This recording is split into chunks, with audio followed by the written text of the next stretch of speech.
let's get your Xfinity home phone up and running. First, ensure you have an active Xfinity Internet subscription, as home phone is a VoIP service that requires internet connectivity. You'll need a compatible Xfinity gateway, like the Xfi gateway, or a standalone adapter to connect your home phone service. Connect the adapter to your modem using an Ethernet cable.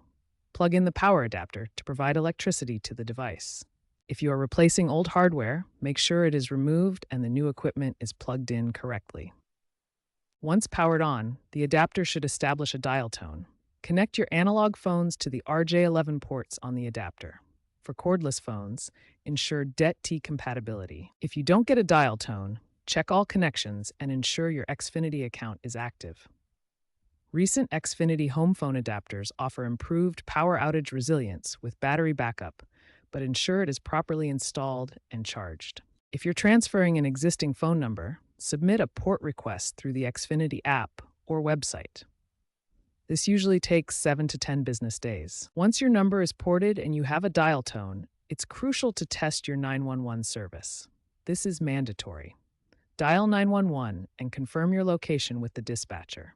Do not hang up unless instructed to do so. Accurate address registration is essential for emergency services. Xfinity has implemented automatic address verification to reduce 911 errors, but always verify the information with the dispatcher. If you are unable to test 911 through that line, make sure to use another phone to call and verify your location. This ensures your safety and compliance with FCC guidelines for VoIP services.